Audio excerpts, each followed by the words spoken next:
Deuteronomy 1. Ito ang mga salita na sinalita ni Moises sa buong Israel sa dako roon ng Jordan sa ilang, sa Araba na katapat ng Suf, sa pagitan ng Paran, at ng Dopel, at ng Laban, at ng Hazeroth, at ng Dizahab.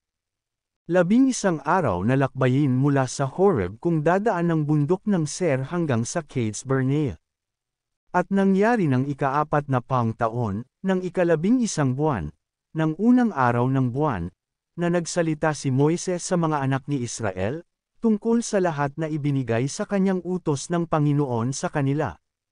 Pagkatapos na kanyang masaktan si Sehon na hari ng mga Amoryo, na tumatahan sa Hesbon, at si Og na hari sa Basan, na tumatahan sa Astarot sa Edrei. Sa dako roon ng Jordan, sa lupain ng Moab, pinasimulan ni Moises na ipinahayag ang kautusang ito, na sinasabi, "Ang Panginoon nating Diyos ay nagsalita sa atin sa Horeb, na nagsasabi, kayo'y nakatahan ng malaon sa bundok na ito. Pumihit kayo, at kayo'y maglakbay, at kayo'y pamaron sa lupaing maburol ng mga Amoryo, at sa lahat ng mga dakong malapit, sa Araba, sa lupaing maburol, at sa mababang lupain, at sa timugan, at sa baybayin ng dagat, sa lupain ng mga Kananiyo at sa Labano, hanggang sa malaking ilog, na ilog Euphrates. Narito, aking inilagay ang lupain sa harap ninyo, inyong pasukin at ariin ang lupain na isinumpa ng Panginoon sa inyong mga magulang, kay Abraham, kay Isaac, at kay Jacob, na ibibigay sa kanila at sa kanilang binhi pagkamatay nila. At ako'y nagsalita sa inyo ng panahong yaon na sinasabi, hindi ko madadalang mag-isa kayo. Pinarami kayo ng Panginoon ninyong Diyos, at, narito, kayo sa araw na ito ay gaya ng mga bituin sa langit sa karamihan. Kayo naway dagdagan ng Panginoon, ng Diyos ng inyong mga magulang, nang makalibo pa sa dami ninyo ngayon, at kayo naway pagpalain, na gaya ng ipinangako niya sa inyo. Paanong madadala kung mag-isa ang inyong ligalig, at ang inyong pasan, at ang inyong pagkakaalitan? Kumuha kayo sa inyo ng mga lalaking pantas, at nakakaalam, at kilala, ayon sa inyong mga lipi, at sila'y aking gagawing pangulo sa inyo.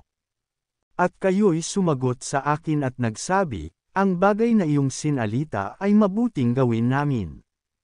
Sa gayo'y kinuha ko sa inyo ang mga pangulo ng inyong mga lipi, na mga taong pantas, at kilala, at akin silang ginawang pangulo sa inyo, na mga punong kawal ng libo-libo, at mga punong kawal ng mga daan-daan, at mga punong kawal ng mga 50-50, at mga punong kawal ng mga 10-10, at mga pinuno ayon sa inyong mga lipi. At aking pinagbilinan ang inyong mga hukom ng panahong yaon na sinasabi, inyong dinggin ang mga usap ng inyong mga kapatid, at inyong hatulan ng matuwid ang tao at ang kanyang kapatid, at ang taga-ibang lupa na kasama niya. Huwag kayong magtatangi ng tao sa kahatulan, inyong didinggin ang maliliit, na gaya ng malaki, huwag kayong matatakot sa mukha ng tao, sapagkat ang kahatulan ay sa Diyos, at ang usap na napakahirap sa inyo, ay inyong dadalhin sa akin, at aking didinggin. At aking iniutos sa inyo ng panahong yaon ang lahat ng mga bagay na inyong dapat gagawin. At tayo ay naglakbay mula sa Horeb at ating tinahak yaong buong malawak at kakilakilabot na ilang na inyong nakita, sa daang patungo sa lupaing maburol ng mga Amoryo, na gaya ng iniutos ng Panginoon nating Diyos sa atin, at tayo'y dumating sa Cades Barnea. At aking sinabi sa inyo, inyong narating ang lupaing maburol ng mga Amoryo na ibinibigay sa atin ng Panginoon nating Diyos.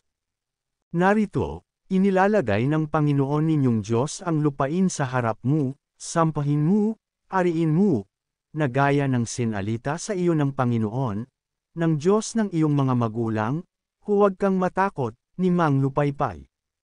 At kayo'y lumapit sa akin, bawat isa sa inyo, at nagsabi, tayo'y magsugo ng mga lalaki sa unahan natin, upang kanilang kilalanin ang lupain para sa atin, at magbigay alam sa atin ng daang ating marapat sampahan, at ng mga bayang ating daratnan. At ang bagay na yaon ay inakala kong magaling, at ako'y kumuha ng 12 lalaki sa inyo, na isang lalaki sa bawat lipi. At sila'y pumihit at samampa sa bundok, at dumating hanggang sa libis ng Eskel, at kanilang tiniktikan.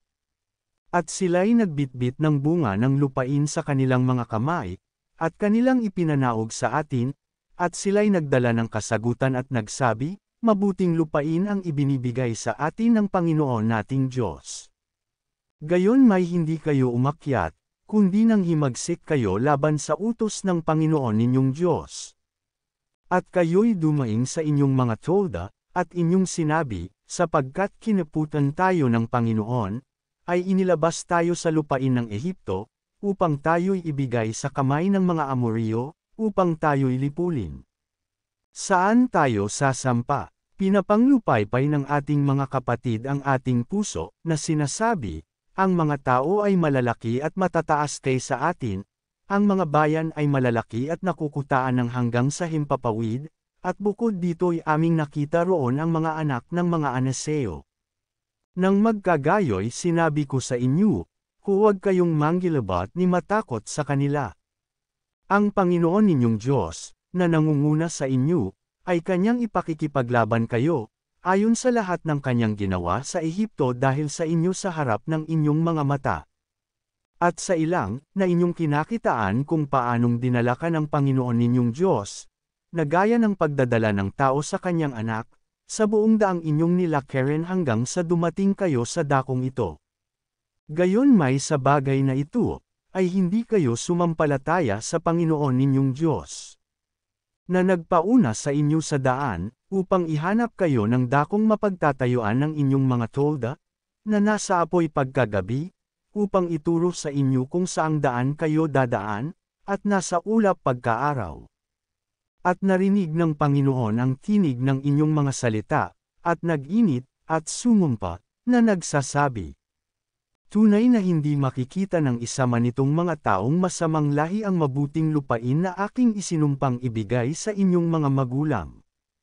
Liban si Caleb na anak ni Jephone, at siya ang makakakita, at sa kanya ko ibibigay ang lupain na kanyang tinuntungan, at sa kanyang mga anak, sapagkat siya'y lubos na sumunod sa Panginoon. Ang Panginoon ay nagalit din sa akin, dahil sa inyo, na nagsasabi, ikaw man ay hindi papasok doon. Si Josue na anak ni Nun, na nakatayo sa harap mo, ay siyang papasok doon, palakasin mo ang kanyang loob, sapagkat kanyang ipamamana sa Israel. Bukod dito'y ang inyong mga bata, na inyong sinasabing magiging bihag, at ang inyong mga anak na sa araw na ito ay hindi nakakaalam ng mabuti o ng masama, ay sila ang papasok doon, at sa kanila'y aking ibibigay, at kanilang aariin. Ngunit tungkol sa inyo, ay bumalik kayo, at maglakbay kayo sa ilang sa daang patungo sa dagat na mapula. Nang magkagayoy sumagot kayo at sinabi ninyo sa akin, kami ay nagkasala laban sa Panginoon, kami ay sasampa at lalaban, ayon sa buong iniutos sa amin ng Panginoon naming Diyos. At nagsipagsakbat bawat isa sa inyo ng kanikanyang sandata na pangdigma, at kayo'y nagmadaling samampa sa bundok. At sinabi sa akin ng Panginoon, sabihin mo sa kanila, huwag kayong samampa, ni lumaban, sapagkat ako'y wala sa inyo, baka kayo'y masugitan sa harap ng inyong mga kaaway. Gayon sinalita ko sa inyo, at hindi ninyo dininag, kundi kayo'y nanghimagsik laban sa utos ng Panginoon, at naghambog at umakyat sa bundok. At ang mga Amoryo na tumatahan sa bundok na yaon, ay nagsilabas na laban sa inyo, at kayo'y hinabol, na gaya ng ginagawa ng mga pukyutan, at kayo'y tinalo sa Ser, hanggang sa Horma. At kayo'y bumalik at umiyak sa harap ng Panginoon, ngunit hindi dininag ng Panginoon ang inyong tinig, ni pinakinggan kayo. Sa gayon, ay natira kayong malaon sa caves, ayon sa mga araw na inyong itinira roon.